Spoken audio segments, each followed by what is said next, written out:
Old Otterbein Church is the oldest church in Baltimore. It was already 4 years old when George Washington was elected first president. It's the cradle and mother church of the former United Brethren in Christ denomination.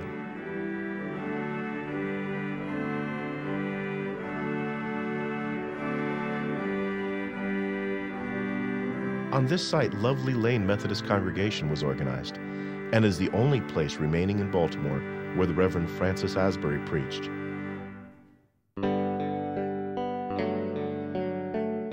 In 1772, Joseph Pilmore, a Wesley missionary, needed a place for his 40 followers to meet.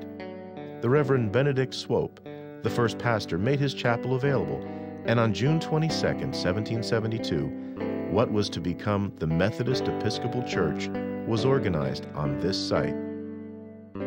2 years later, Asbury laid the cornerstone of Lovely Lane Meeting House at what is now 206 East Redwood Street.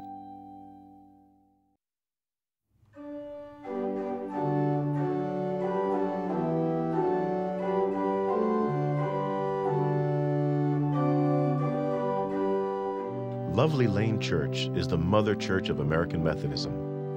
The Lovely Lane Society was organized on June 22, 1772, by Joseph Pilmore.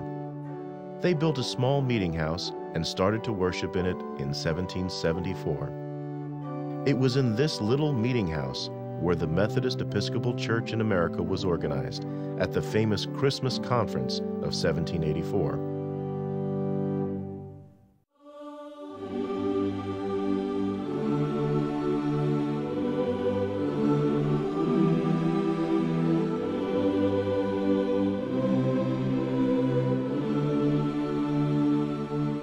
On Christmas Day, a man by the name of Francis Asbury was elected and ordained a deacon. On December 26th, he was elected and ordained an elder, and on December 27th, he was elected and consecrated a bishop, from layman to bishop in 3 days. Now today, Lovely Lane is a small congregation serving the city. Even though the congregation is committed to restoration of this landmark, they are not just thinking about this remarkable building. They operate the oldest soup kitchen in the city of Baltimore, and with the help of their friends in other churches and community stores, they feed about 1,000 people weekly.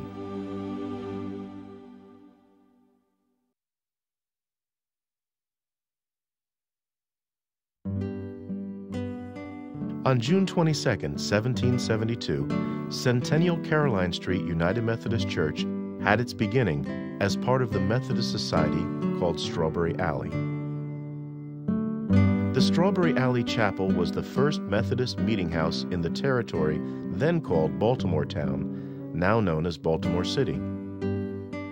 During 1876, Centennial purchased ground at Caroline and Bank Streets for the erection of a new edifice. Then on November 24, 1877, the congregation marched into the new edifice. On July 22, 1940, the Federal Housing Authority purchased Centennial Methodist Church site, and the congregation subsequently purchased the present site, Monument Street Methodist Church. On September 7, 1941, the congregation assumed possession of the former Monument Street Methodist Church at Monument and Sterling Streets.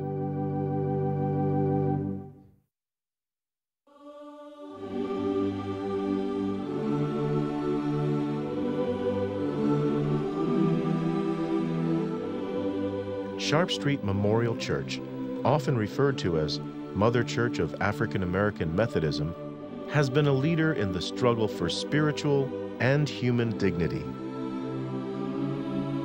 This pioneering church has led the way for religious, educational, humanitarian, social, and political causes. 3 Methodist congregations trace their roots to Sharp Street Memorial Church. The Centenary Biblical Institute, now Morgan State University, began as a school for ministers in Sharp Street Church in 1867. The N.M. Carroll Institutional Care Facilities for the Aged were conceived and named for a former pastor. Mount Auburn Cemetery was founded to provide a decent burial ground for the deceased. The community house, built in 1921, has been a site for social, recreational, and administrative activities. An archival center was dedicated and opened in 1987 to display the documents and showcase the history of the church.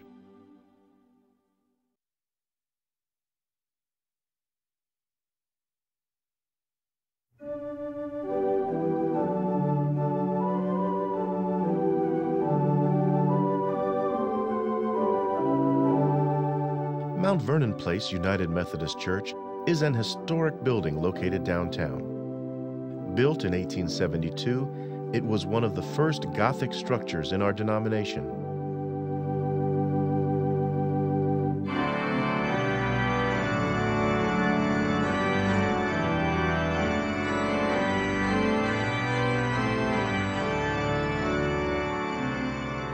Over the years, it has maintained a ministry to the poor and needy of the city.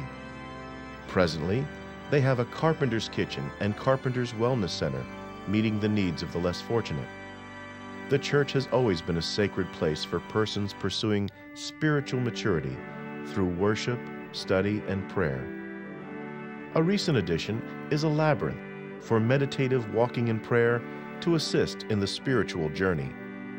They continue in the tradition of John Wesley, meeting the needs of the times.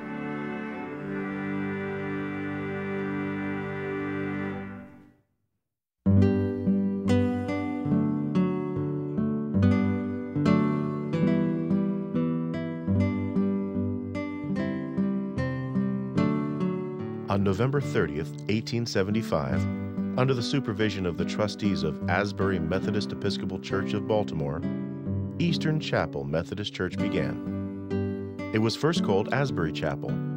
First mention of the name Eastern Chapel occurred in the 1885 conference minutes. This chapel was located on McElderry Street near Patterson Park Avenue in Leachville. For 74 years, it remained at that location.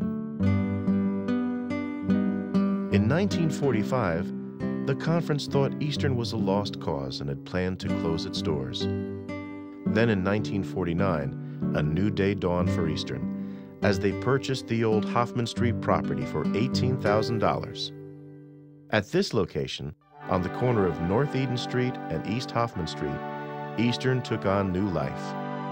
Eastern grew in membership so much that in 1958, they once again moved to a better-equipped edifice at North Wolf and 20th Streets. In April 1968, the Evangelical Brethren and the Methodist Church united, thus creating the United Methodist Church. Eastern's name became Eastern United Methodist Church. In 1972, a task force was formed by the Baltimore Annual Conference to select 10 Central City churches for redevelopment, to turn them to soul-saving stations. Eastern was one of these churches selected.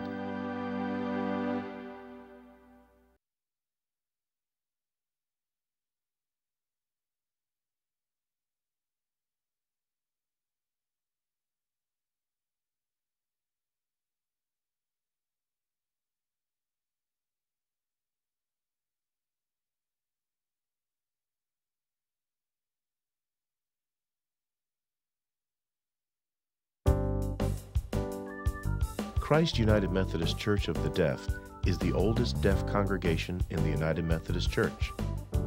It was founded by a deaf man, Reverend Daniel Moylan, in 1895. It has had 14 locations in its history of 106 years. The church merged with the Watcode Mission for Black Deaf in 1957. In 1998, the deaf congregation formally merged with the Fulton Seamers United Methodist Church. This was an Evangelical United Brethren church with a long history. The Deaf Church has many outreach ministries to deaf people, including food bank, mental hospital visitation, deaf prison Bible study, religious education classes at the deaf schools, deaf summer camps, deaf ministry workshops, and VIM trips to Africa.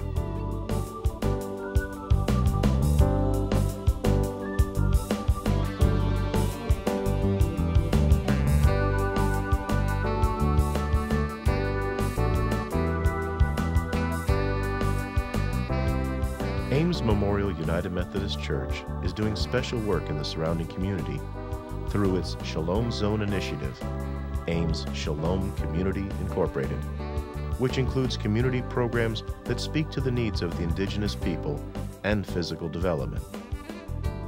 The church is committed to sharing the good news of Jesus and the power of his salvation. A commitment to child development is shown through various ministries, including a computer lab.